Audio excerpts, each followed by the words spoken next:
Hello, hello, hello, everyone. Come on into the webinar. Thank you so much. My name is Linda Peavy, and I am going to be your hostess for this evening, where we are going to talk about how to secure free grant money for your Black-owned business or your Black-led nonprofit. So as you come in, please say hello to me and give your city and your state a shout out, okay? I am in Ohio, Northeast Ohio to be specific, not too far from Cleveland. So as you come in, say hello and give your city and your state a shout out. All right. So come on in. Don't be shy. Don't be shy. Say hello. All right. Teachers from Savannah and Dr. Sarah from Lancaster, Pennsylvania. Hey, that's near Amish country. And Michelle from the Big D, Detroit is in the house, and Williamsburg, historical, Virginia. All right, with Renee. And then we have Carlton from the Bronx, the New York is representing, and Santana from Detroit, and Diane from Georgia, Jermaine from South Bend, Indiana, our neighbors to the west, and Vincent from the Big D in Dallas. And hey, is it Shay from Raleigh, North Carolina? I was just in your state. So hello, everybody. Oh, we got more people coming in. And Stephanie from Memphis, and Shavine, is it Shavine? From Baton Rouge, Louisiana, and my Cleveland is up in the house. Hello, Dwayne from Cleveland. All right, so thank you all for joining me. My name is Linda Peavy. I'm going to be your hostess for this evening, where we are going to talk about how you secure the grant bag, right, for your Black-owned business or your Black-led nonprofit. And those of you who know me know this is a no fluff zone. I'm going to have tons of information for you, so we're going to get started, okay? And the first thing I'm going to do is share my screen. And as I always say, like, come through technology, especially tonight, because there is a raging storm going on right now where I am located. So come through technology. Let me share my screen. The first thing you're going to see is my really quick 30-second TV commercial, and it will just give you some more background about me and the work that I do. And then we are off to the races. We are going to get started. We'll do a little bit of housekeeping, and then we are going to go to the races. All right, so let me share my screen. All right, so far so good. Okay. Hi, I'm Linda Peavy, owner of LaPav Consulting. My passion is to place your organization on the path to excellence. Are you struggling to communicate your message, reach target audiences, or secure funding? From marketing communications to grant writing, we achieve your goals. We've worked with high-profile clients and have secured $17 million in funding for charter schools and nonprofits. Call today to discuss what your success looks like and how LaPav Consulting can help. All right, so that's a little bit about me, and then I want to make sure everybody is in the right place. So this is grant writing for Black-owned businesses and Black-led nonprofits. This is my 7 p.m. live session. I also held a session at noon that was, oh my gosh, it was so good. And I know this one will be as well. So let's get started. And a little bit more about my background. So yes, they call me the grants queen, because I have secured over $17 million in grant funding and business development. And I am the owner of LaPav Consulting. This is my 15th year of being in business. And almost every one of those 15 years, I have spent writing grants, right? I've not only written grants, but I have written the requests for proposals and the grant applications. I have been hired to score the grant applications, to do partnership building. And yes, I also provide grant writing workshops all across the country. I'm also a proud alumnus of the Goldman Sachs 10,000 Small Businesses Program, and I'm a member of Forbes Black, which is a Black leadership group that is affiliated with Forbes magazine. I've also been the executive director of a nonprofit. So I want to know who is with me today. So let me know in the chat. Are you a for-profit or a nonprofit? Or what I'm finding is a lot of for-profits are starting nonprofit organization. So maybe you're both. Okay, so let me know. Nonprofit. Oh, a lot of nonprofits. Hey, Diane. A lot of nonprofits. Yes, some for-profits as well. For-profits. Yes. Okay, great. So just so you know, doesn't matter whether or not you are a for-profit or a nonprofit, this webinar is going to be for you because, and let me make this really clear, right? Because sometimes I go through the webinar and people still don't believe this, right? So yes, there is grant money for you as a for-profit organization. Okay, I want to make that clear. There's grant money for you as a Black-owned for-profit organization, right? So whether you're a nonprofit or for-profit, there's grant money for you, which we will talk about later on. All right, a little bit more about how I got to this point where I was able to secure the $17 million. I used to be a publishing executive in Pennsylvania, right? I was there for 10 years. I got hurt. I had to come back home to Cleveland, Ohio to recuperate. Literally came home in a wheelchair because I could not stand. And it took me 2 years to recuperate. Where at the end of the 2 years, I couldn't find a job, right? I couldn't find a job, even though I had at that point over 20 years of experience. But most of it was in publishing. And as you can imagine, Cleveland, Ohio is not like the publishing mecca of the country. And so I started my own company. I started LaPav Consulting and I never looked back. And when I started LaPav, one of my first positions, and this is story time, was to be an executive director of a nonprofit, right? And so I started the job. And not even a week later, I was called into the board of directors office and I was told that I had to write a grant to literally save my position, right? I had to write a grant to save the salary of the executive director, which was me, and therefore save the organization, right? And you know, we're all family here. Like, how many times have you been asked to come in and either save a program, save a project, or sometimes save the entire organization, right? People who look like us, okay, you know what I mean? People who look like us are called in to save the day. So if you know what I mean, drop a yes into the chat, right? Oftentimes we are called in to save the day. But you know what? Oh, I'm getting some yeses. Yes, Jermaine. Yes. You know what I mean, right? But guess what? I did it. I learned how to write grants. I didn't know anything about writing grants, right? But I learned how to write because I wanted to save my job and thus the organization. And I learned that there is a connection between writing grants well, securing the money, free money, you'll hear that word all evening, free, and being able to flourish or operate or open your organization or hire or grow, right? And so that connection is what I'm going to teach you how to do tonight. All right, we are going to cover why this class is important, 3 keys to funding, grant basics, how do you prepare to write, where do you write, how do you write? If we have time, we'll go over bid proposals. How do you get your application noticed in a sea of applications as a Black organization, right? And then I will show you how to do grant research so that you can find funders who want to give you money, right? And then don't go anywhere, okay? Because I have a bonus surprise for you at the end, and we'll do an in-depth Q&A. People who know me know I answer all of the questions, right? So get those questions ready. All right, drop your questions in either the chat or the Q&A. It doesn't matter because at the end, we're going to go through both, okay, and answer your questions. And then I have a bonus surprise for you. And I have a list of grants that you can apply for right now. All right, so let's get started and be sure, don't be scared, right? Drop those questions into the Q&A or the chat.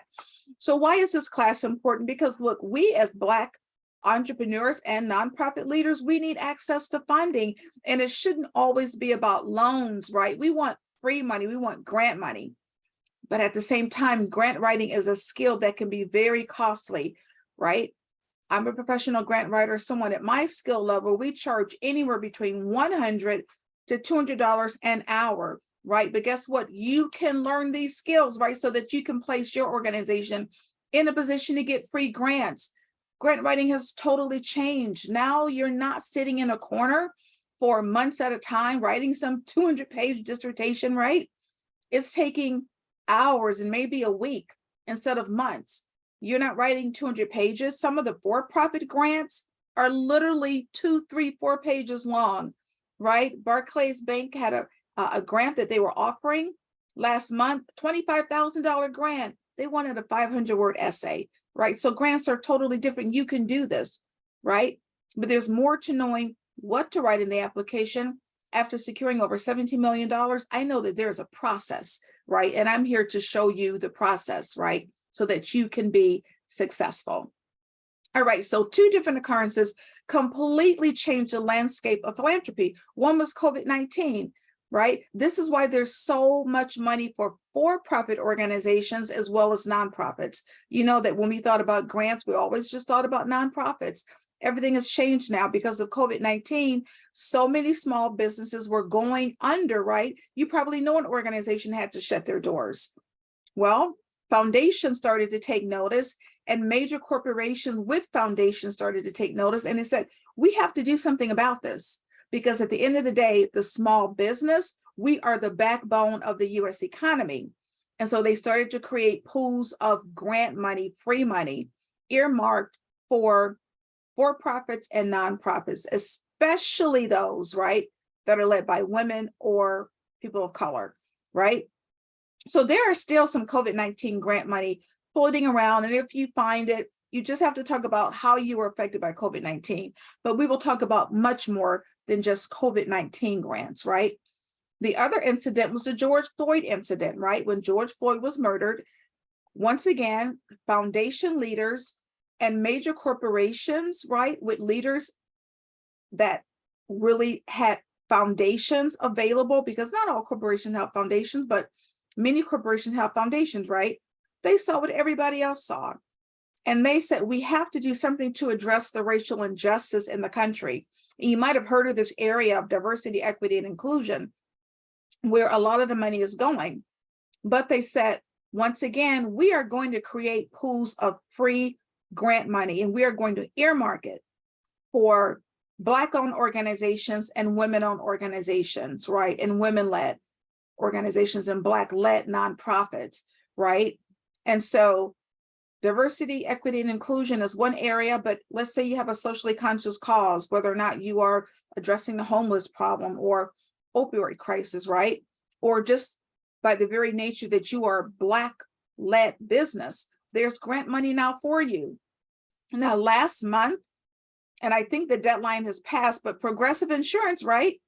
They were giving away $25,000 so that Black organizations could have a vehicle, in the millions of dollars, right? It wasn't just 1 or 2, but they were giving away grants worth $25,000 so that you could be able to buy a car. And what was the requirement? You had to be a Black-owned organization, right? It didn't matter what industry you were in, right? So this money is available for us right now. And so that's why it's so important for you to understand that, yes, as a for-profit, there's grant money available for you.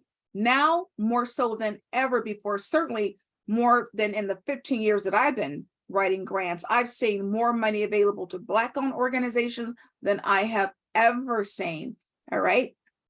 And so we're going to talk about how you go about securing those funds. But first, we're going to talk about grant basics. So what do you need to know? Grants are not paid back. Okay, now for the next minute, I'm only talking to nonprofits. You need to get your 501c3, right? That's your tax exempt charitable organization designation by the IRS. And if you are a nonprofit, it is a requirement that you have this 501c3 from most foundations in order to get grant funding. What I prefer that you not do is work with a fiscal agent, right? Because a fiscal agent is a nonprofit that has their 501c3. And if you're trying to get grant money, the grant money goes to them, right? And then they have to give it to you, right? Which is why a lot of foundations prefer to work directly with you, because if they're giving you money based on your program or your service, they want it to go directly to you, not through a third party. So get your 501c3 nonprofits. And the good news is that it used to take the IRS 3 to 6 months to process those applications. Now it's taking only 6 to 8 weeks, right? So get that 501c3. Next, everyone, look at this slide. This is just foundation giving. People thought, oh, we're in a pandemic. Excuse me, we're in a a calamity here, there's no money, nobody's giving. But in actuality, right, when the country is going through any type of calamity, giving actually increases. And that's exactly what happened. So look at this number, right? Foundation giving, this is just from foundations, right? Increased in 2021 to over $90 billion, right? $90 billion, that is a lot of money, people. Can you imagine what you could do with just a little bit of the $90 billion? How about grow your organization, stop bootstrapping, stop asking family and friends for money, right? And really use money to be able to finally open your organization and to thrive, right? But guess what? We're not trying to be greedy. We don't need the whole $90 billion. We need just a little bit. So I want everybody now into the chat. I just need a little bit, right? Into the chat, everybody, I just need a little bit. I want you to think about what you could do with just a little bit, right? Just a little bit of $90 billion, right? That's right, Catherine and Jermaine. We just need a little bit. Wendy, Stephanie, Renee, we're not trying to be greedy. Janice, we're not trying to take the whole $90 billion, Ruby, right?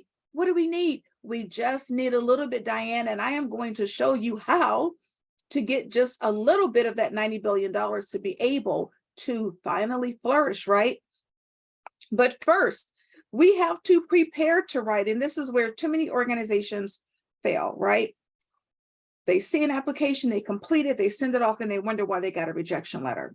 You have to prepare to write grants. And the first thing I want you to do is just hone up on those writing skills, right? We know there's 5 basic writing skills.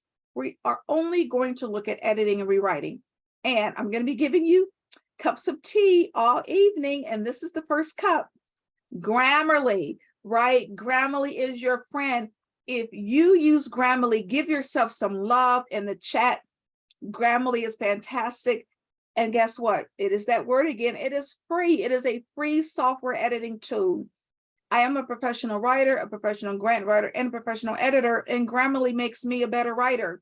This article, I want you to do homework, download this article, improve writing skills dramatically by doing these 15 things. It will help make you a better writer.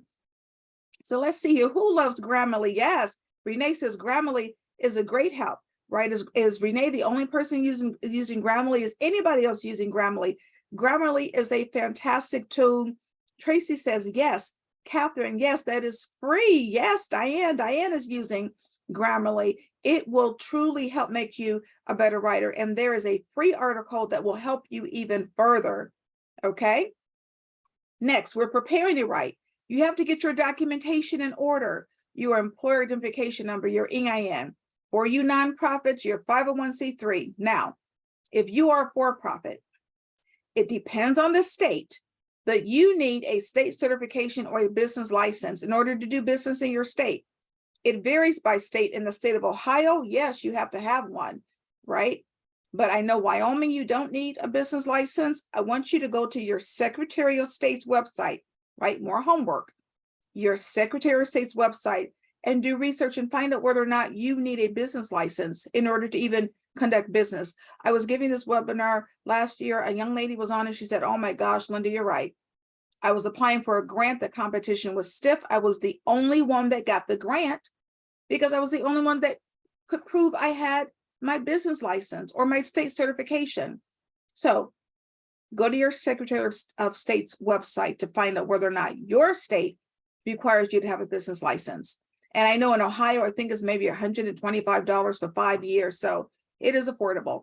What else do you need? You need a list of your board of directors, a list of your staff. You need letters of support, right? You need letters from people who support you. It could be your community leaders, your pastor, your church, your vendors, right? Politicians, the mayor, they give them time to get those letters together, right? Next, some applications require you to have an audited financial statement. Now, that is something that really only a CPA will be able to provide for you. But again, depends on the grant application. Next, what do you need? You need your operating budget. Now, if you are a seasoned organization, you've already started, you know you need a budget. However, if you are a startup, you need your budget too, right? Because at the end of the day, you have to know how much money is going to take for you to get started, right? So let's say you want to open up a daycare center, you're a startup. right? You may have money for the lease, you may have money for the employees, but when you start creating that budget, you may realize, oh my gosh, I didn't think about marketing, right? So when you look at that budget, you will look at your funding gaps. And within those funding gaps is where you may want to apply for grant funding. But as a startup, yes, you need a budget. Next, you want to create a list of any other funding sources that you have, right? Why? Because no foundation wants to be your sole source of income, right? So if you have any other grant money, any other sponsorships, any other even in-kind donations, you want to include that kind of information in a grant application. A lot of people was thinking, no, I don't want to do that because I don't want them to know I'm getting other grants. No, this is good information, right? Because no foundation wants to think that they're going to be the only organization supporting you, right? Because grants are not guaranteed. And if they give you grant money in year one, they don't want to be under pressure in year two to give you grant money so that you can survive, right? They want to make sure that there's other sources of income for you. So if you do have those other sources, be sure to put them in the grant application. All right. So next, we're going to go through the components, the major components of a typical grant application, right? I'm going to give you best practices based on every single component that we go through. The first component that you will see on a grant application is the summary abstract, right? Now, do not be fooled. It is the first component, but what do? You always write it very last. Why? Because it's going to include the most compelling components of that grant application. So don't be fooled. You'll see it first. You always write it last. Next, your mission vision statement. Now, all of you should have a mission statement, right? But do you have a vision statement? If you don't, you need to write one, right? That's more homework for some of you. What is the vision statement? Well, that's what you would like to have happen in the future if you are attaining your mission statement, right? The mission statement is, what are you doing right now? What are your aims? What are your goals? And that mission statement is so critical because guess what? It will lead you to that perfect founder, the perfect foundation that literally wants to give you money, right? Because your mission should align with the mission of the funder. So if you are focused on K through 12 education, you want to make sure that the funder or the foundation also, right, has a passion for K through 12 education, which will be stated in maybe their mission, vision, or even their value statement. So that mission statement becomes very important. All of you should have one. All right, next, history. What do you need to know? If you are a startup, don't leave this section blank, right? If you're seasoned, you want to talk about the history of the organization, but if you are a startup, don't leave this section open, right? Because you want to talk about what was the impetus for you starting the organization, because that's a part of the history too, right? I like to use the example of the retired principal, right? She wants to start a tutoring organization because when she was a principal, she saw that her students were underperforming in reading and math. And she knew that once she retired, she wanted to start a tutoring organization to go back and help the students, right? Her experiences as the principal and seeing how the students were struggling, they became the impetus for her starting her organization. So she writes that as part of the history. So never leave that section blank, okay?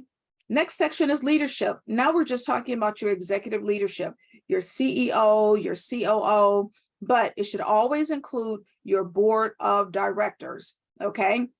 Next, you are describing your organization, and this is really where oftentimes we have a hard time really tooting our own horn, but this is the section where you really can make that application shine. What do you want to think about?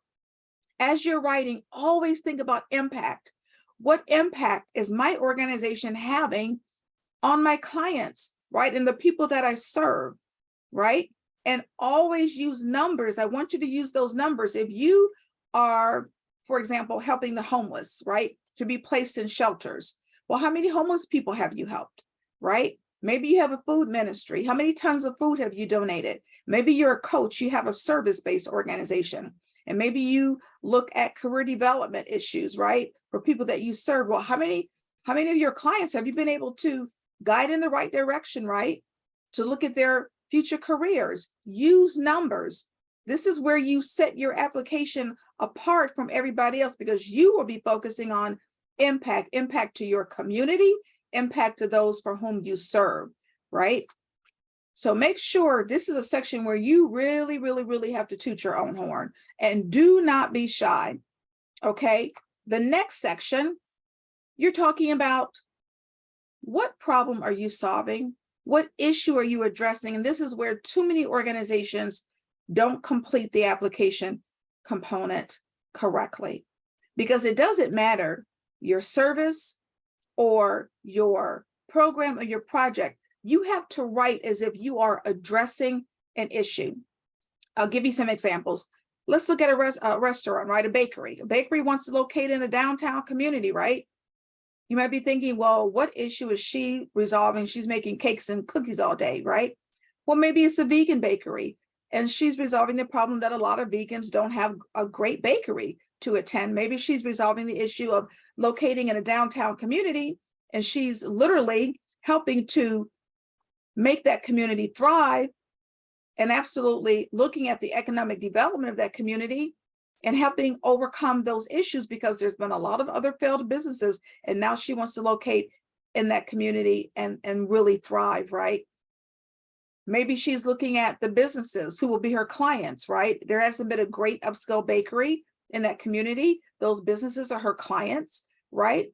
And so now they're going to have a great bakery to use for catering, or maybe even impress their clients. It doesn't matter what you're doing. I have a lot of, which is phenomenal, like women truck drivers, women who are in the transportation industry, right? You might be thinking, well, what issue are they solving? Well, one, they're in a very male-dominated industry, so that's one issue. The next issue is she's transporting goods and produce from one part of the country to the next. I mean, talking about really being able to support an economy and support, right, the work of the client that's hiring her. So no matter your industry or organization, write as if you are addressing an issue. This is so important, okay? And whatever that issue is that you are addressing will connect you to your funder, because guess what?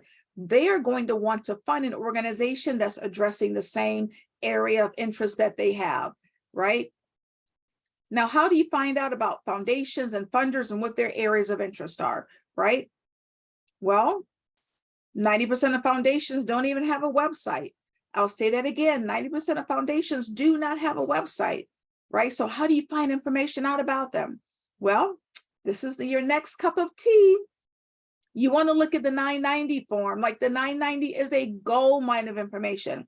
That is the tax document that foundations have to submit to the IRS, right? And they provide so much information.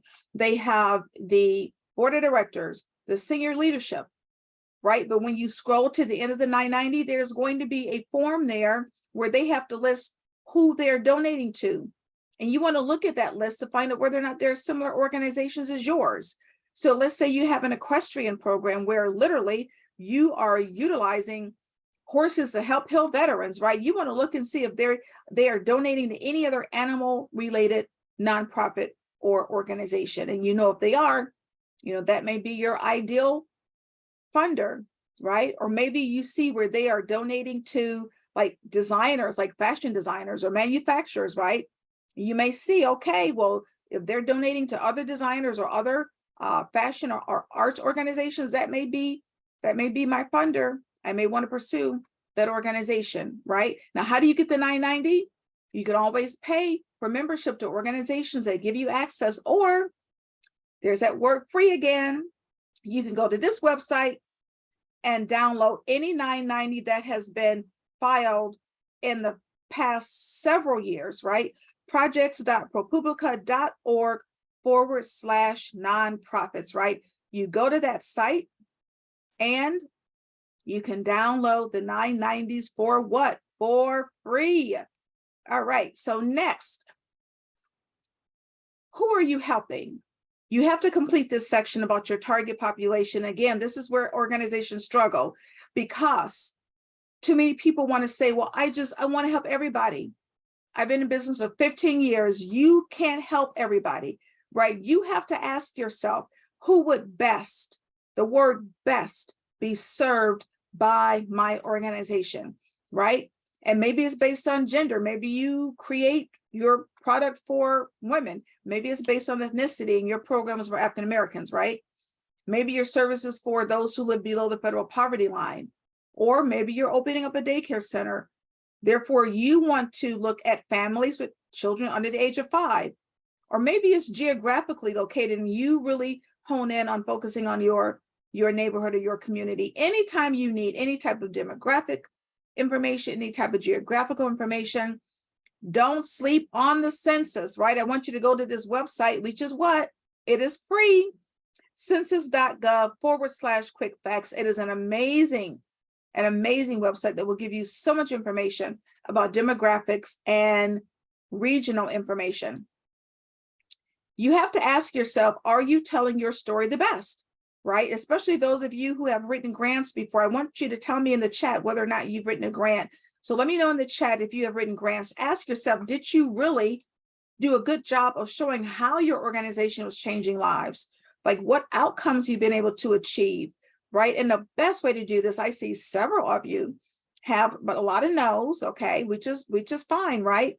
You're learning how to get this done, right? So the best way to showcase your results is through testimonials, real examples, case studies. And the best way to do that is through video. All of you, right, should have videos on the homepage of your website, right? And we're not talking anything expensive, right? Videos can be so cheap, or you can literally ask your client to talk into their cell phone. I'm an Android girl, but if you have that iPhone, I guess it's okay too. You can have them talking to the phone, literally 30 seconds. This is the best cupcake I've ever had in my life. Or this particular fashion design, this dress just fits me incredibly well, right? Or I've been changed by the services that was provided to me by my coach, right? Who was providing career development help. Those videos go on your homepage, and guess what? Yes, you need a website. I've been in this business for 15 years, and I can tell you that the first place that foundation is going to go is not your social media pages. It is your website, to see what your footprint is, to see what your organization is about, to look at your impact, to look at any stats that you have. And on the homepage should be your testimonials. Now, if you have an organization that really looks into and works with very sensitive matter, like for example, domestic violence, no, you're not going to have your clients talk in a video, right? But you can have them write out the testimonials, right? You can change their names. It needs to be on the homepage. I am very, very fortunate to have a phenomenal web designer. She's a developer and a designer. She's both, which is rare to find someone with both of those skills, right? And she's very affordable, right? If you want a recommendation to her, a referral to her, I would be happy to give her your information, right? Drop your email into the chat for the host and the panelists, or in the Q&A, right? And I would be happy to send your information to her. And she's very, very affordable. Like, it drives me crazy when I think about some of the prices some of these organizations are trying to charge small businesses and small nonprofits, right? Just to put up a 2 to 3 page website, right?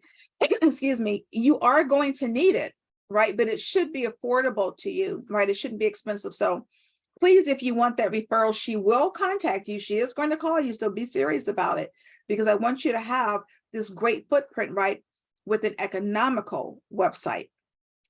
All right. So you have a decision to make. Are you going to ask for operating dollars or program project grant dollars, right? With operating dollars, right, that means you decide where to put the grant money. Maybe you want to build up your infrastructure. Maybe you want to pay for IT or for employees or for a building lease. Most grants, though, are provided for program project dollars, right? Those are very specific programs. Take the bakery. She wants to start a home delivery service, right? So that's her project. That's where she's asking money for. However, this is what you need to know, and this is critical for you to understand. You should be doing this, okay?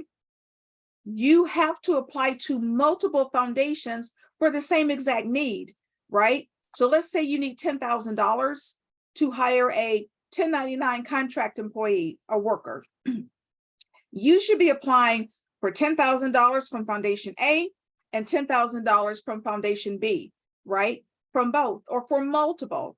Now, what if you get them both and you find yourself with $20,000, double what you asked, and you're thinking, well, do I have to give the money back? Look, we don't give grant money back. That's not something we do. We never give grant money back. What you could do is say, okay, I have double the money. I'll hire 1099 contractors, or I will increase the hours of the one person, right? So what you have to do is always apply to multiple foundations for the same exact need that you have. All of you should be doing that. All right. This section here, you're describing whatever your company or your project or your service is. And if you're looking for operating dollars, you're talking about your organization again, right? You're using those numbers, you're using those stats to really talk about what? Excuse me, impact. Impact, that is critical, right? Detail those activities, but always write as if you are addressing an issue. Okay, next, this component has become more and more important in grant applications. All of you should absolutely be connecting with community partnerships and creating collaborations, right? And it doesn't mean an exchange of money. It depends on the nature of the partnership, right? You cannot do this alone, right? I've been in business for 15 years and I can assure you, you cannot do this alone, right? This is a way to not only increase opportunities for additional grant money, but increase your revenues, right? So I'll give you an example. I was writing a grant some years ago for a third grade class in a Black school, right? The teacher wanted to teach the third graders the violin, right? And so we were working with the Cleveland Orchestra, like clearly one of the greatest orchestras in the world, right? And they were going to come in and teach violin to those third grade students, right? You can imagine on a grant application, this small school working with the renowned Cleveland Orchestra. You need to look at your opportunities to collaborate with organizations in your community. The Urban League, right? So underutilized. HBCUs, 100 Black Men of America, right? Because when you connect with those organizations, they have a board of directors that could maybe refer you to other foundations in the area, right? That bakery will partner with an event planner and will pass out flyers for the event planner in her bakery store. And then the event planner will not only utilize the services of the bakery, but will also pass out information about the bakery at her establishment, right? This is so important, right? And for example, let's say you are an accountant and you spend an hour a month just providing free tax service to the community. That is a way, right, that you are establishing yourself within the community and helping, right, within the community. The grant application will ask you these questions, so you want to be prepared to answer them. All right, next we're talking about results. What happens when you get the grant, right? How do you show what is going to take place? We're talking about forecasting, and I do not want you to be afraid of that F word, right? Because all you're doing is writing down what you think your future results are going to be. There's outputs, outcomes, and impact. Some grant applications will only ask you for one, some will ask you for all three, right? Outputs, immediate results. Outcomes happen maybe 6 months to a year down the road. Your impact happens maybe 1.5 to 2 years down the road. I'll give you an example. A daycare center wanted $20,000 to open. So they're communicating to the foundation, we $20,000 is what we need. We found a great location. We just need $20,000. If you give us money, we will be able to open and we will serve 100 families and 250 children, right? Because we have this great location. Well, as a result of us opening in this great location and serving 100 families and 250 children, in 6 months, we're going to grow our capacity by 40% and add 24/7 services, right? And as a result of us growing by 40% and adding 24/7 services, in 1.5 years from now, we will have a survey that will indicate 25% of our families experience less stress because they can drop their kids off 24/7. Like, when you experience less stress, 65% of children will demonstrate improved behavior, right? And we anticipate that we will be able to open 2 locations. So you literally have to write this into the application as to what you expect will happen if you get the grant funding. So now you will know how to do it. All right.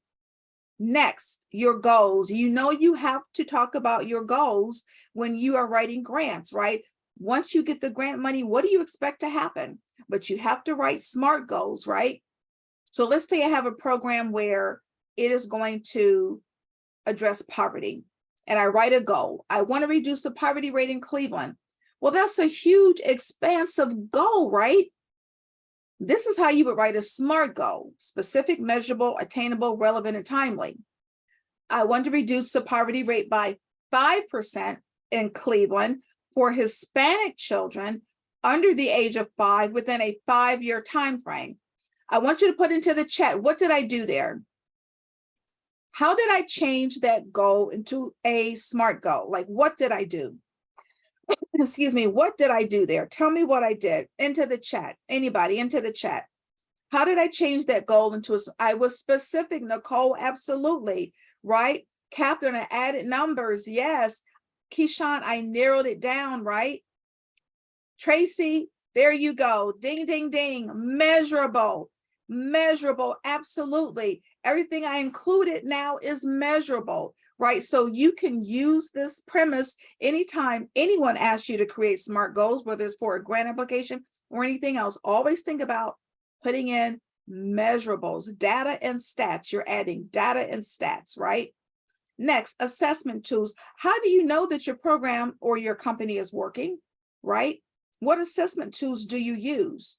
Think about the tutoring organization. She's going to use the test results of the students before and after they take the tutoring in reading and math to determine whether or not the tutoring worked, right? I love SurveyMonkey, right? The restaurant, the bakery can use a survey to find out whether or not people really love the delivery service, right? And if you use a particularly great survey, just drop it into the chat. Give yourself some love and put into the chat, okay? If you use a particularly great survey that others will want to know about. I know there's JotForm, I believe, and Google has surveys, right, that you might want to utilize, okay? Next, you're talking about your staff, right? And maybe it's you, maybe you're the person that's leading everything. If so, keep in mind you need an updated bio and an updated resume. So more homework for you, especially those for-profits, right? Because you probably haven't updated that resume in a long time, right? So you want to update your bios and update your resume because that foundation wants to know that you have the right people in the right place, right? Next, we are talking about budgets, right? This is the budget for the grant that you're asking for. So let's say you're asking for $50,000 to hire an executive director. You can't just put in the application, I need 50 grand for an ED, right? Well, $50,000 for how long? Is it to pay the salary for 6 months or for a year? And is it a salary? Is it a W-2 employee? If so, you have to talk about benefits. Or is it a 1099 contracted executive director, right? And if you're hiring 1099 contractors, how much are you paying them an hour and for how long? $20 an hour for how many hours a week, for how many weeks out of the year? The specifics go into the budget narrative, right? Your numbers go into the budget. But as you talk about specifics and itemizing those expenses, how you're using the money goes into the budget narrative, right? And one best practice that I use, I always connect the money right back to the goal of the program. If I'm asking for $50,000 for an executive director, I am connecting that person's worth and how important it is for me to have an executive director to make the program work, right? So always itemize those expenses. Next, I love this section, sustainability. You will get this question, right? You have to write in an application how you are going to sustain your company or your program or your project beyond the grant period. Remember I said grants aren't guaranteed. You could get grant money in year 1 and not get grant money in year 2, right? So I want you to think about that school.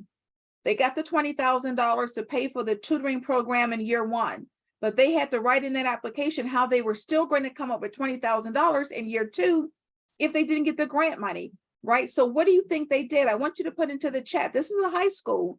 How do you think they wrote into the grant application how they were going to come up with $20,000 in year 2, right? So that they could do what? Sustain their program. That is what sustainability is about, right? So into the chat. Think about this now. Exactly, Catherine, fundraising, Diane, fundraising, right? What about like a bake sale or maybe some type of community event, maybe a musical, right? Maybe they're selling merchandise, or someone mentioned earlier, maybe they're selling the art, right, that the students create, right? Letitia, a car wash, right? So you have to be creative when you're answering this question of how am I going to make sure my program or my company survives beyond the grant cycle or the grant period, okay? This is all about having the right mindset. This is so important, right? You have to shift to a winning position because there are people that look just like you and me. We're getting grant money every single day, right? So this is not some far-fetched idea. If you go into this thinking, oh my gosh, I can't do it, I can't write. I told you some applications are 2 and 3 pages, right? Or you say, oh, I don't have the time. Literally some of the grant applications will take hours, right? Not weeks and weeks and weeks, right? I know you want to position yourself for success, but you will need to create relationships to do that. And if you take nothing else away from this webinar, this is critical. Meet with the funder first. I have been in foundation meetings where I've heard foundations leaders say, if I have a stack of applications and that person has not contacted me, has not written me, has not emailed me, I might throw that application in the trash. Now, not all foundations do that. Some foundations don't even want to meet with you, right? But if you have the opportunity, meet with that funder. Why? Because in that meeting, you will learn more about the grant than they ever put on their website. They will learn more about you than you'll ever put on your website because it's one-to-one, right? And it can be a Zoom meeting. I set up a meeting last month with the client. After 30 minutes, the client walked away with $30,000. Why? Because those missions align, and the foundation had never even heard of the client. Literally a few weeks earlier than that, I set up a meeting. After 2 hours of discussion, it was a family foundation that didn't even have a website, right? They gave my client not only $30,000 then, but they promised $30,000 every single year, right? So meet with the funder first. This becomes absolutely critical. At the end of the day, they're giving you free money. They want to know you. They want to know about you. All right. Next, timeline. We're talking about dues now. Grant applications are deadline driven. People, don't wait until the last minute. You'll be heartbroken, right? Do not wait until the last minute. If anything happens, if anything technical happens with that application, if they say 4:59 p.m. and you try to submit an application at 5 o'clock, oh, you're going to have a bad day. All right. And also address every question. Don't leave questions blank, because if it's an online application and you leave it blank, it might reject it because it's thinking the application is incomplete. So just put NA, right? NA. And then always have somebody else review your application, right? These are some don'ts. I love a good template, but don't think you're going to write one grant and then literally copy and paste it to like 20 other grant applications. You still have to read the applications, right? Because questions are oftentimes tweaked and they're a little different based on the application. Okay, next. After I take a sip, don't ask for too much money when approaching a funder for the first time. Now, most grants will tell you how much money the grant is for, like $5,000, $10,000, but a lot of community foundations, they will not tell you the amount. They want you to tell them how much you need. So when you approach them, don't go in asking for $100,000 because you won't get it, right? Be conservative. Ask for between $5,000 and $30,000 the first time. And then of course, you are not going to forget to edit. Now, remember, I told you how important it is to meet with the funder. How do you do it, right? You're going to create a letter of introduction, and this letter can be an email, right? In that email, you're describing your organization, right? You're talking about who your target population is because you want it to align with this funder. You want those missions to align. You're not asking for money, okay? You may do your research and come up with the name, the right name, but do you have the right email address? I don't want you sending this email to like info@abcfoundation.org. It may like go into the hemisphere and never come back, right? Now, I've been giving you tea all evening. This is the teapot, okay? This email, getemail.io, will give you the email address of almost anybody in any part of the world, right? Any established organization. I use it all the time to get emails from people in Italy, Germany, you name it. It is incredible. And guess what? It is free for like maybe the first 10 to 15 emails. So use your 10 to 15 emails wisely, right? Getemail.io, and that is being dropped into the chat as well. And I see some really great questions. So keep the questions coming. All right, now, this is how you find the money. This is how you find the available money that is for you, right? Even as a Black-owned organization or a Black-led nonprofit. These are grant search portals, and you will have to decide which one you're going to use to search for these grants, right? To search for these funders. The Foundation Directory Online is the leading source of information on grants in the US, right? They will give you the name of funders, of foundations, of organizations that give grant funding in your particular area, right? They're about $50 a month. However, you can get access free if you go to your local library, right? So local libraries have access to the Foundation Directory Online for free. Instrumental.com, much more pricey. They're about $200 a month. They give you the grant application itself. They give you the name of the funder and the foundation and the organization. They give you the $9.90. They give you training, but you don't have to spend this kind of money to search for grants. Grants.gov, we know that's the source for federal grants. Now, I have churches and faith-based organizations with me, right? The Lilly Foundation is the largest funder of religious organizations. And for those of you who are not here in the US, I always have people around the globe with me. Yes, these same search portals are great for you as well. Whether you live here and your target population is elsewhere, I have clients that live in the US, but their target populations include students that are in Africa. Or if you live in another country, whether it's Canada or some other continent, you can do global searches as well. So don't think this is just for the US, okay? Grant Gopher is a great site for educational funds, right? Grantwatch.com I love because they have a lot of last minute grants and they give you so much information about the grant. They give you the funder, the actual foundation or the corporation. They give you information about the grant. They give you links to apply for the grant and a lot of really good contact information, right? They're about $20 a week, but I think they have a special going now where they're anywhere between $40 to $50 a month, right? GrantStation I love because they, I think, do such a good job of giving you the opportunity to really hone in on who you are serving so that when they present you with the grant opportunities, they're really aligned with your organization because they give you so many variables that you can input, right? They are $200 a year. However, they often have specials where they provide free grant money, a free subscription to nonprofits, right? So make sure you check to find out whether or not they have a current promotion going on because oftentimes they will provide their subscription free to nonprofits that will give them information about free grants, right? UrbanAwarenessUSA.org is Black owned and they have so much information about grants for Black owned businesses. So, and they are free, right? So UrbanAwarenessUSA.org, sign up to them because they have a great free website where you can take free training. They have a great newsletter. So be sure you sign up with Urban Awareness USA. Now they do have some paid offerings as well, but they have a lot of great free resources. So this is how, again, you find your funders. This is just the homepage of GrantStation. This is just one, right? One of those organizations. And if you look right in the middle, you can see there, Canadian Charitable, International Charitable, and then look under the geographic scope, right in the middle, it says Global Grant Maker. So again, don't think these searches are just for people in the US, okay? But I want you to look to the right where it says areas of interest.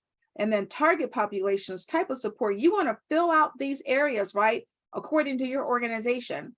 And the target populations include, if you are focused on providing resources for a Black population, yes, you can put that in there, right? So you put in the information based on your location, your geographical scope, your target population, what type of entity you are, right? And you push a button and literally it will give you a list of available grant opportunities for you, right? Based on the variables that you included. It's really, really remarkable. It's a great way for you to find these funders. So I said I was going to give you a list of actual grants that you can apply for. Here it is, right? U.S. Black Chambers of Commerce, they are working with American Express to provide the We Back Black Business Grant Program. The DOT, Department of Transportation, they have a program. Facebook has a Black Creators Grant. I've received that grant before. NASC, they have grants. MBDA, they have business grants. FedEx, if you are in the area of research, you want to apply to the Small Business Innovation Research Department, right? That's part of the government. They provide grants. Sometimes there are business accelerators like the Northwestern Mutual Accelerator. Now you may be thinking, look, I'm so small, I'm so tiny, there's no money for me, right? Or I don't even have paid staff, right? It doesn't matter. There's grant money for you. Look at Amarillo. All they do is provide grant money to really small organizations or organizations that are all volunteer. So no, you don't need paid employees. You need impact. And if those volunteers are providing impact and allowing you to meet that mission statement, yes, there's grant money for you, right? If you're a faith-based organization, the Mustard Seed Foundation, all they do is provide grants to faith-based organizations, okay? Harlem Capital is a group of Black investors in Harlem that provide grant money to Black organizations. The Lilly Foundation 2 years ago earmarked $23 million to Black churches and HBCUs. And right now, there is a grant for Black churches. If you need that information, you can send me an email. I'll give you that information a little bit later, right? Right now, that grant is available for up to, I believe it's 20,000. No, it's anywhere between, I think it's $5,000 and $50,000, somewhere in that range, right? Where you can get a grant for your Black church. So yes, there's grant money available for you as a church. Barclays Bank, right? Now you may think, oh, I'm a startup. There's no money for you, for me. Yes, there's money for you as a startup in SILE, right? And then Sky's the Limit. Those are organizations that focus on providing grant money for startup organizations. Okay. Now I know there's a lot of women with me, so this slide is for you. You need to sign up to helloalice.com because that is one of the leading portals of grant funding and opportunities to apply for grants for women-owned small businesses. It is free. Next, there's what I call the credit card programs. There is a MasterCard and Visa program for Black women. Kickstarter has a program, Goldman Sachs, Cartier, the jewelry company. Amber Grants for women, they give away $10,000 every single month with an additional $25,000 every quarter and $50,000 every year. Maybe you have a health and wellness program. You need to connect with the Women's Sports Foundation. Now, maybe you just want an angel investor, right? Maybe you don't want a grant, you want an investor. 37angels.com is a group of female angel investors. All they do is provide money to women-owned businesses up to what? $150,000. That's a lot of money. Even if you don't want an investor, I want you to go to their website because they have a list of over 60 opportunities, right, for funding and grants for female founders. Okay. Next, don't go anywhere. We're almost at the end. Banks. I want you to drop right now into the chat. What do you think about when you think about money and banks? Money and banks, banks and money, into the chat. Banks and money, banks and money, banks and money, banks and money. Yeah, so what I'm talking about now is for for-profits and nonprofits. So yes, debt, credit scores, loans, right? Banks have a hard time giving you money. Loans, right? Did you know that red tape, high interest? Did you know that banks are some of the largest providers of grant money? Grant money in the country, not loans, grant money. You've been going to the wrong person, right? You don't want to go to your branch manager because they're just going to try to get to sell you a loan, right? You don't want to go to your loan officer. They will try to get you to maybe buy an even bigger loan, right? You've been going to the wrong person. Banks provide grant funding. You need to go to the right person, which is typically your vice president of community reinvestment or economic development, right? The vice president. And guess what? This does not have to be your bank. Choose a bank that has a really great footprint in your area. Maybe you see a lot of commercials. Maybe they have a lot of branches, or maybe they have a regional presence, or maybe their headquarters is in your community. Meet with that vice president, excuse me, of community reinvestment or economic development or community development, one of those terms, right? Had a young lady who was on my webinar last year. She saw this section. She immediately went out, did her research, met with the bank and applied for a $2.3 million grant. Okay, grant money, not loan money. You have to get to the right person. Okay. Next. Now, as I said to you before, there's more money available than I have seen in my 15 years for Black organizations, right? Which is amazing to me because typically funding is not available to us. I can only help so many people writing one grant at a time. So I decided to create an easy to follow grant writing course, right? Literally, that takes all of my 15 years of writing grants and the fact that I've secured over $17 million in funding and development. And I put into this course. And I wanted to make it easy for you to follow so that you can get this money. Yes, it's a proven step-by-step path to funding. I want you to be impactful. I want you to fulfill your mission without always bootstrapping, always asking other people for money, because you can win $20, $30, $50,000 or way more than that, right? How about to finally open, to expand? How about to pay for help, right? To get employees or 1099 contract workers, right? To help you operate and to flourish, right? You will save at least 50% off the time of finding and writing grants, right? No more will you need to ask, is there a grant for me? Is there a grant for my industry? There's typically two different kinds of grants. One is based on your industry. So for example, right now, there's a grant available to Black hair salon owners. Any Black person that is in the hair industry, that's a hair entrepreneur, there is a grant right now for you. That's industry specific, right? Or there are grants available just because you're a Black entrepreneur, like the Progressive Grant. It didn't matter what you did. If you were a Black owned organization, you could apply for that $25,000 grant so that you could buy a car, right?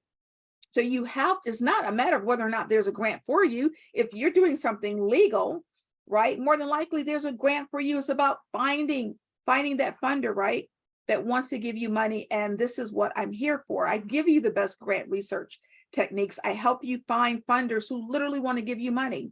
And I help you know how to approach those funders. And you know I'm going to teach you how to write every part of the grant narrative, right? You'll be able to write grants without paying a grant writer. If you want to hire a grant writer, do it in a safe space, right? I can't tell you how many times I hear about people being scammed, right? It just drives me crazy because of these so-called grant writers, right? No one can tell your story like you. Yes, you'll put forth a little bit of effort, but all the equity will be worth it, but you don't have to do it alone, okay? So what do you get? 12 modules, 35 lessons. And yes, I start every lesson with a video because people learn differently. It is not just a course of videos. You get an actual written lesson next, right? And I give you tasks. I'm asking you questions about something that you are passionate about, your organization. And as you're answering, you are creating a great grant template that you can use to start applying for applications, right? I give you planners. You know, you have to be organized, right? I give you workbooks. Everything is online, but just in case you're not working at your computer, everything's downloadable. And I give you these like really silly fun quizzes that you can remember the information. And you know I'm going to give you actual grant examples, right? Every grant example included, I wrote myself, right? And every grant included won money. So if I'm teaching you how to write about your history, I'm going to give you an example of how I wrote about a history for my client and it won money. And then I do something nobody else is doing. No one else in the country is doing this. I give you a list of 450 funders, right? And I just included this list of 50 funders that provide money for entrepreneurs. So you're literally getting a list of over 450 organizations that provide funding. And unlike many other course creators, you buy their product and you never see them again. No, I am here to serve you, right? People who know me personally know I've been a servant leader since I was 15 years old. I created a private Facebook group, and if anybody is in that Facebook group, give yourself some love because that Facebook group is lit. Oh my gosh, right? I'm always in there dropping information, dropping new grants, right? The students support each other. They answer each other's questions. I'm in there answering questions, right? Excuse me. And it's free. It's a part of the course. And one more bonus. I give you an hour of group coaching, right? And it's not just 1 hour, one and done. You get an hour every single month because guess what? I want you to be successful. I want you to get some of all of this grant money that's available. Now, the course has been audited 3 times, and this is the value of the course, right? The 12 modules and 35 lessons, they're valued at $3,549. My 30 introductory videos are valued at $599. The list now is way over 450, are valued at more than $499. And then I give you the workbooks and the planners. And yes, you have grant trackers, right? Because you want to keep abreast of those grant applications. They're worth $350. Yes, the course has been audited and is worth $4,997, but that is not what you're paying, right? The retail price is $997, but it's on sale right now for $497. So that is the price, $497. But guess what? That is not what you are paying, right? Because you decided to spend this time with me. And I know you could have been elsewhere, but it says to me that you're serious about getting this grant money. So guess what? For the next 3 days, you get an additional 50% off of the $497 price, right? So you're getting everything, one payment for $247. And yes, you're one and done. People think, Linda, that has got to be a monthly payment. No, it's one payment. And I'm doing something that people know I don't do. I'm giving you the chance to make payments over 2 months, $137.50 today. And then a month from now, you pay the remainder, right? $137.50. Right? But if you want to get the lowest price and pay the $247, you can right now. You do have to use this code though. That's important. JULY20P like Paul. I can't keep the price at $247 because people pay the $497 for it, right?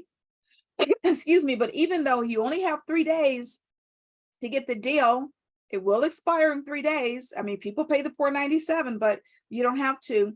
The course never expires. I'm going to say that again. The course never expires because guess what? Life happens. You might buy this course and say, I'm going to get started tomorrow, but guess what? Life happens. So I would never put that kind of pressure on you, right? The course never expires. So at the end of these 12 modules, you will have a grant proposal that you are ready to use to apply to grant applications. And I give you 450 grant providers, right? Names of organizations that are providing grant funding. So you are ready to go. I didn't even talk about the letter of inquiry, right? I didn't even talk about the fact that included is a basic storytelling lesson, right? But yes, this is for the culture because this is a crazy price. And my coaches get on me all the time. Like, Linda, you got to stop reducing the price like this. And I will. But for right now, I'm trying to help, right? I'm trying to help you out, right? It's $247, one and done. Oh, and I didn't even talk about the fact that it's tax deductible. It's tax deductible. Yes, you write it off. You literally write it off because it is an educational expense. And yes, you get a certificate at the end of it. And it's self-paced. You go at your own pace. It's all online. So you got 3 days to get the additional 50% off, right? $247, one and done. Now, if you do want to make the 2 payments of $137.50 per month, you don't even need a code, right? You only need the code if you want to make the 1 payment, right? So if you want to purchase it, the link is in the chat. You go to the page, it will say $497. You hit purchase, right? And this page will come up, right? To the left, do you have a coupon? You put in that coupon code and it will immediately take off $250, right? I told you before, people pay the $497, but you'll pay $247. Now this little block here, if you want 1 hour of private meetings with me, 1 hour, you can do that. Normally I charge $495 for that 1 hour strategy session. But if you pay for the strategy session along with the course, it's reduced to $195, right? That's 1 hour. You and maybe do a deep dive into your organization, and I get you straight. I put you on the right path to get this funding, right? That's an option for you. You don't have to buy it. A lot of people do, but that's up to you. Now, if you want to make the 2 payments, you go to that little black drop down arrow and you hit it, and then you'll see the 2 times $137.50 payment. And there, again, you don't even need a discount code. All right. So my next coaching session is July 31st at 7 p.m. So it is coming up, right? It is coming up. Absolutely. I want you to be able to be a part of it so that I can make sure you're on the right path. We do a deep dive, even in the group coaching session, right? People who have been in that coaching session, I put you on the right path. Look at Christina. Christina looks like us, right? She's one of my students. This happened maybe a month and a half ago. She said, may I share that I am so grateful for Linda. I would not have had the confidence to follow through on applying for grants if it wasn't for her grant writing course. The depth of information provided is unmatched from my experience. I won my very first grant to grow my business, and I am so grateful. She not only got a $10,000 grant, she got a year's mentorship. Do you know how important that is? And guess what? I dropped this grant in the Facebook group, right? This is one of the many grants that I dropped into the Facebook group, right? Look at April. April is an attorney. She created a social justice game because she wanted to prevent anybody else from becoming the next George Floyd or Tamir Rice. So she created a game for kids and teenagers. She applied to the Ben & Jerry's Foundation, and she knew that she was applying and it was really a little outside of their grant requirements, but she said, you know what, I'm going to go for it. And guess what? They responded to her and said, yes, we know that your game is a little bit outside of our requirements, but we're so impressed with what you're doing. Here's $1,000, right? And that's why she says in the end, now Ben & Jerry's, they know who she is, right? And she's saying, keep pushing. You can't get grant money if you don't apply for it. Look at Quintina. She looks like us. She just got her first grant award letter. Fair has gotten, I think it's three church grants for her mom. And look at Reverend Christine Smith. She's up to $35,000 for her church, right? So yes, faith-based organizations can get grant money, right? So that's it for the presentation. I'm going to stop sharing my screen. We're going to get to the Q&A. But first, for everybody that is with me right now, because I believe in speaking things into the universe, into the chat, I am ready to get grant money. Everybody into the chat right now. I am ready to get grant money. I am ready to get grant money. Now, yes, that's what I'm talking about. Is it Ledrew and Catherine and Tracy? I'm ready to get grant money. Stephanie, Shavine, Diane, Terry, Wendy, Diane, Arita, Tracy. Yes, Pamela, Michelle, Jermaine, I'm ready to get this grant money. Mimi, I'm ready to get this grant money. Is it Shay, Annette, Marie, Karen, Cedra, beautiful name, Letitia? I'm ready to get this grant money. All right, we are off to the races. We're going to get started with the Q&A. I saw some great questions. So if you buy the course, you start immediately. You literally start immediately. You don't wait. You should get 3 emails immediately. Right? 1 email is your username and your password that you are going to create to sign in. Be careful to put in your correct email address, okay? You'll get 3 emails. 1 is for your username and password. The second is a welcome. The third will have the link to the Facebook group, right? That lit group that is like, it is amazing, okay? 3 emails. If you sign up and you don't get those 3 emails immediately, send me an email, right? And my assistant, Erica, if you could drop those 2 emails into the chat. lpv@lepav.com is my direct email address, and then hello@grantwritingfornonwriters.com, because you're going to get that replay from one of those email addresses. So I want you to put those email addresses in your safe senders list. You're going to get your email, an email, right, with the replay tonight, right, at your email address, and I don't want them going to spam. Okay. So yes, you start immediately. Everything is open for you as soon as you pay, right? And then I'll see you next week in the group coaching, and I'll see you literally in a couple of hours, right, in the Facebook group. All right. So let me start with the Q&A. I'm going to go back up to the top. And yes, it's $247, one and done. That is not a monthly rate. It should be, but it's not. All right. Would you recommend using nonprofit templates or artificial intelligence to write your grants? Great, great, great question. Was just part of an artificial intelligence meeting, last week. And let me tell you, please, please, please do not think ChatGPT is going to replace grant writing. It is not. It never will. I can't stress this enough. Too many people think, oh my gosh, I got somebody to write the grants for me. I'm going to use AI. I'm going to use ChatGPT, right? First of all, they will not speak in your voice. You have to train them to speak in your voice, right? But even when they do, even the most up-to-date one does not have current research, right? The research, I think, is up to 2 years ago. If you get the paid version, if you get the unpaid version, the most current research is 10 years ago, right? ChatGPT and artificial intelligence can be a great tool to help you, right? To help you in the grant writing process. It is never going to be a replacement. This is so important for you to hear. Let it be a tool to help you, okay? Not a replacement, right? I mentioned before about the templates. When you're done with my course, you have a great template, right? You're using that template to then apply, but it's written in what? In your voice, right? There's information that you know that artificial intelligence would never be able to know and never be able to speak for you, because you want to be able to speak in your voice. You can train it, right? There's ways you can train it so that it can speak better, right? But you can't have artificial intelligence sitting in a chair meeting with your funder, right? That doesn't happen. As I mentioned before, there are components to grant writing that's not even in that application, right? That you need to know about.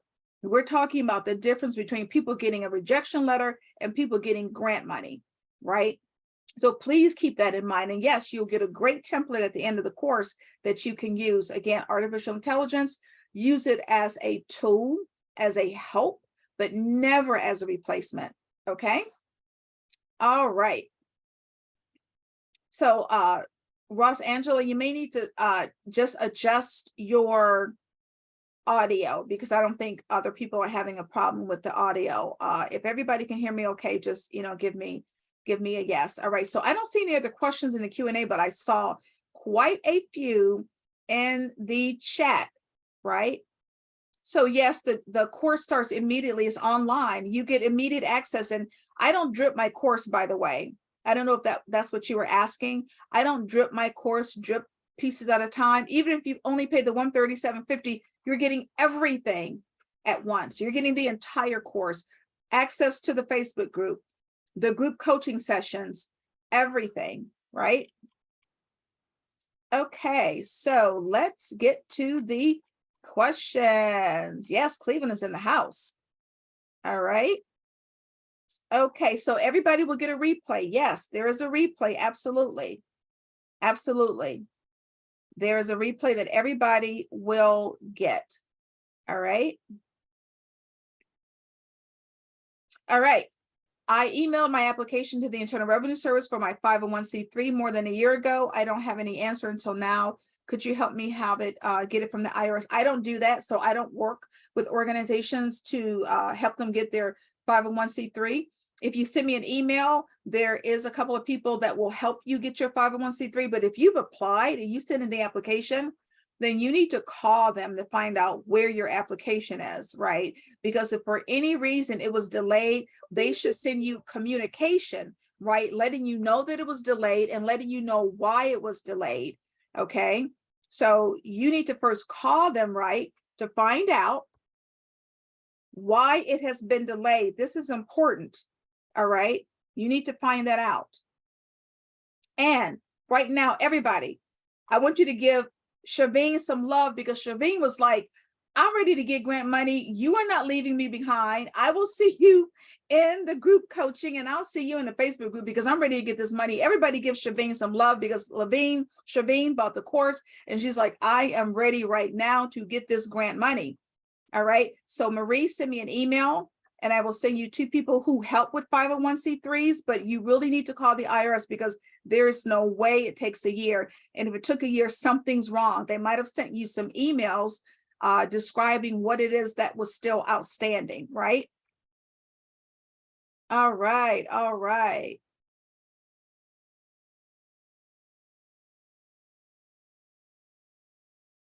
Okay, can everyone, okay, so that's good. That's good. So I have the emails. I have the emails for the website referrals. I have those. Yes, everybody gets a free replay. I do not charge for my replays. Okay, I need to open a daycare for my community. They are really in need of it. Help me to do it. I can't help you open up a daycare center, right? What I can tell you is that I have worked with daycare centers. I have provided them with, there's a Facebook group. There's actually 2 Facebook groups that you need to be a part of, right? And I've presented to them because there's so much money, federal money, available for people who open up daycare centers because that's considered early childhood education. There is federal money available, right? Federal grant money available. And I often speak to these daycare center Facebook groups, right? And there's 2 organizations that you need to be a part of. Brandy Woods has one. She is a multimillionaire. She has so many different daycare centers and she helps daycare centers to flourish, right? Email me. I will give you the information of the 2 people I know with those really great Facebook groups. But yes, there's money for you, right? But there's a whole process. If you are wanting to open up an organization, a business, I highly suggest you go to your Urban League or SCORE, SCORE, SCORE, one of those 2 organizations to let you know everything that is involved in you opening up a business and especially a daycare center, right? So send me an email. I will send you information for the 2 Facebook groups. And then I recommend you go to SCORE or the Urban League, right? To make sure you have the information. The Urban League is so underutilized. And I know the Urban League here, they have a division from the Ohio Department of Development, and a lot of other urban leagues work directly with their state, right? To try to help organizations open, right? And so those are 2 resources that I would absolutely contact and set up meetings with so that you know the right way to open up.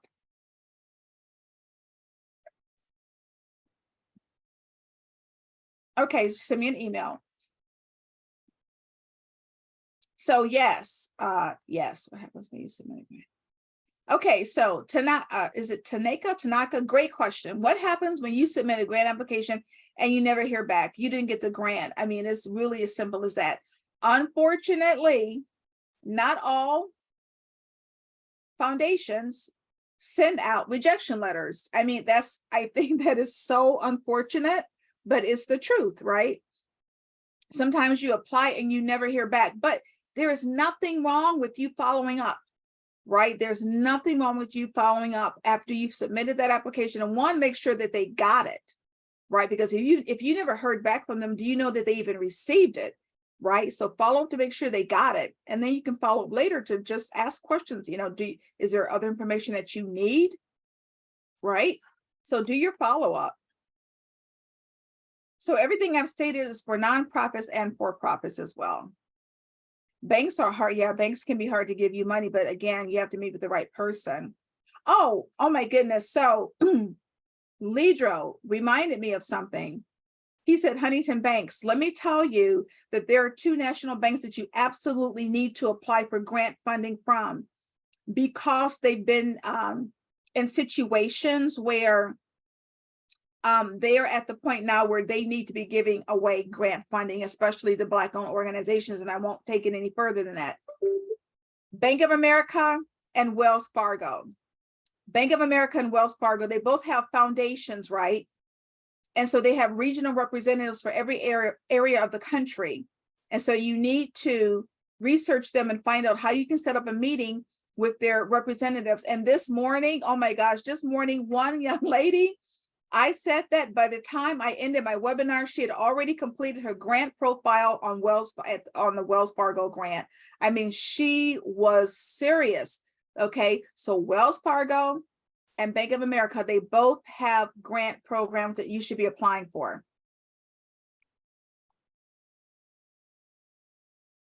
So if you send me your email address, I will forward that to my web developer. Yes, the course is tax deductible. Yes, it never expires.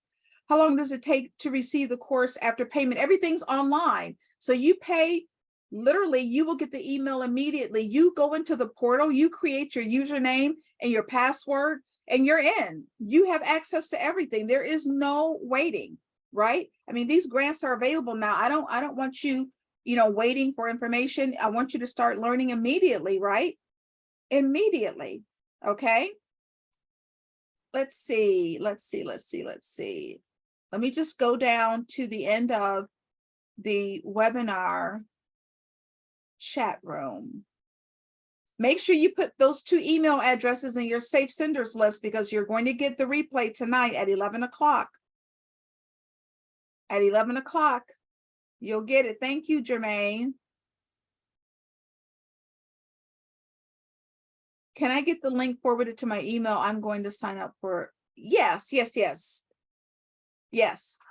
So Diane, I will send you that information. Okay.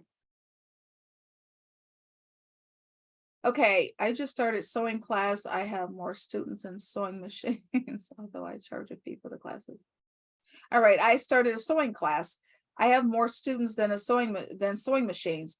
Although I charge a fee for the classes, a lot of students don't have the money to pay for the class. I want to be able to provide sewing machines and teaching them how to sew. So there's a couple of different ways you could go, right? You need to be applying for some of these grants that are for women-owned businesses, like the Amber Grant, right? Right now, and I didn't mention this, there's 2 grants on helloalice.com right now that you should be applying for. So all of you, please go to helloalice.com. There's 2 grants right now.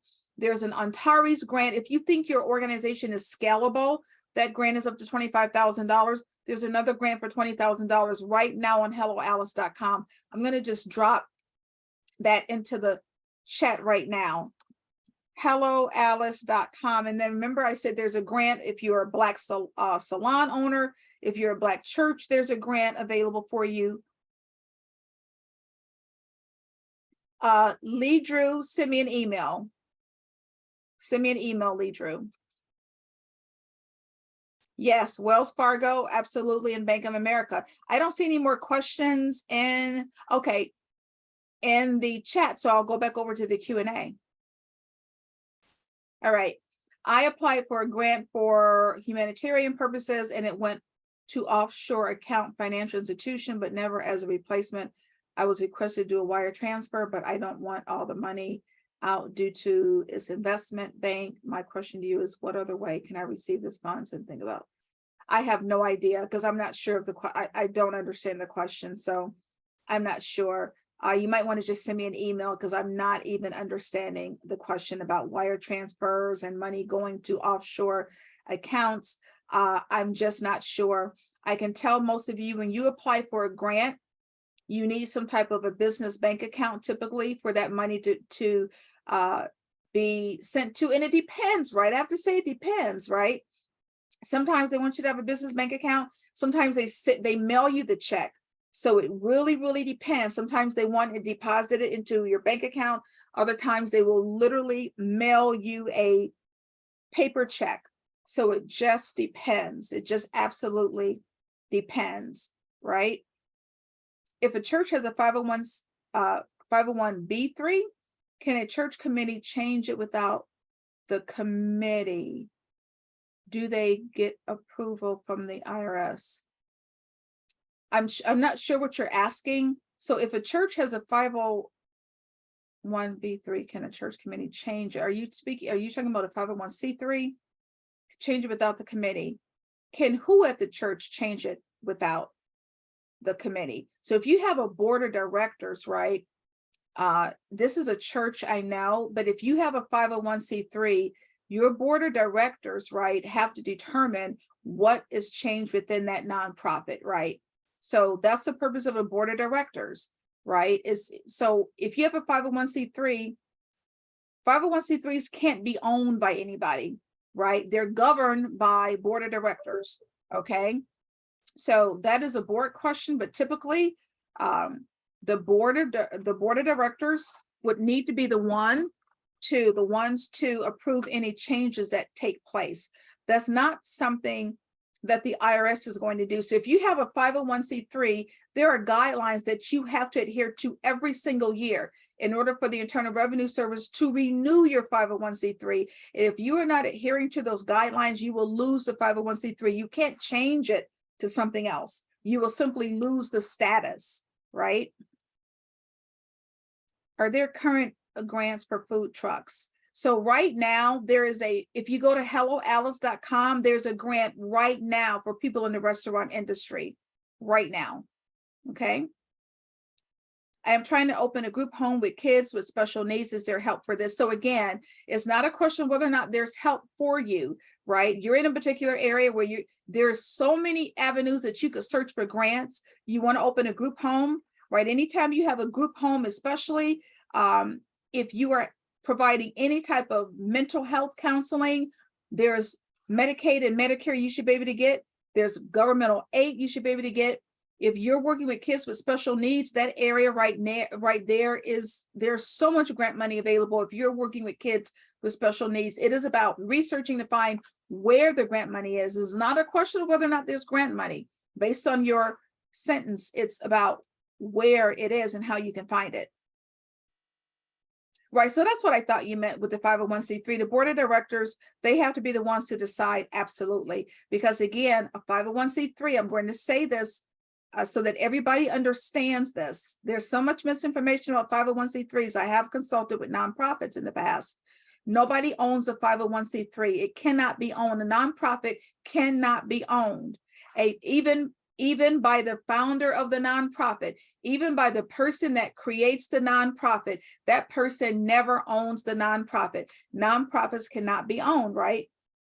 Nonprofits are directed under the guidance of a board of directors, right? It is the absolute requirement of a board of directors to oversee and administer a nonprofit. So no, you would not be able to make those changes without the approval of the board. And that's not a change you can make anyway, because again, once you have a 501c3, you have it. If you don't adhere to the guidelines from the IRS, you will lose it, but you can't change it, or it can't morph into something else, right? You can always start, the church can always start another organization, right? The church can always start another organization outside the 501c3. All right. So just send me an email, the anonymous person. I'm really not sure about the whole offshore. I'm not an attorney. I'm not an accountant. I doubt very seriously if I will be able to answer your question, but you can send me an email. Okay. All right. So I believe those are all of the questions that we have. And I hope to be able to see you in the Facebook group. I hope to be able to see you absolutely in the group coaching, right? But before we leave, we've got to give Cedra some love. Cedra's like, you are not leaving me behind. I need this grant money, right? And so everybody give Cedra some love. She was serious when she said, I am ready to get grant money. Everybody give Cedra some love. Yes, Lee Drew, send me an email. Crowdfunding is fantastic, right? So that's another opportunity for you to get money, right? Grants is one, crowdfunding is another. Absolutely. GoFundMe is another, right? But you always want to look at ways in which you can get renewable, right? Renewable funding, recurring funds, right? GoFundMe is usually, a one-time thing. Crowdfunding you want to do at the beginning of your organization, or even if maybe you want to expand, you can do crowdfunding, but you should absolutely have multiple revenue streams, right? You can't just exist on grants alone, right? Where is the grant for students that can't pay the tuition fee? So I don't know of any grants for students that cannot pay their tuition fee, right? Because grants are for organizations, not individuals, right? Typically, when you see a grant for an individual, It is in the area of research, right? So typically when you see grants for individuals, you're talking about research. What you need to be looking for are scholarships, right? Scholarship dollars, internships, sponsorship dollars, but not grants, right? What you can do is find a nonprofit or for-profit organization that provides additional monies or scholarships, right, for students who have difficulty paying their tuition. But grant funding doesn't do that. Grants go to organizations, okay? All right, so we are done. We are done. I want to thank everybody so much for coming on with me. I know you could have been elsewhere, right? So thank you, thank you, thank you. I'm so appreciative. I hope that you allow me this opportunity. You've got 3 days to get that deal. You can pay $497 if you want, but why when you can pay the $247? I hope to see you in the Facebook group. I hope to see you definitely in the group coaching, because that's coming up. But whatever you do, please do not be in the same space a month from now. Like, there's grant money for Black organizations, right? That is almost unheard of, right? You know, this will not last always. Let me tell you, it will not, right? But the money is available right now. I would love to be your coach to help you get it, okay? But whatever you do, whatever decisions you make, please don't be in the same space a month from now, looking around, trying to find out, how did that person get a grant? How did she get a grant? How did he get a grant? How did that organization get a grant? They took in information and knowledge and they moved on it, right? And they utilized it. This course is a $5,000 course, is tax deductible, right? Invest in yourself a little bit so that you can really get the money that you need to maybe open, to maybe flourish, to maybe grow, to again, stop bootstrapping and stop asking family and friends for money, or just going without, right? We saw those women are all in the Facebook group. They look just like you and me.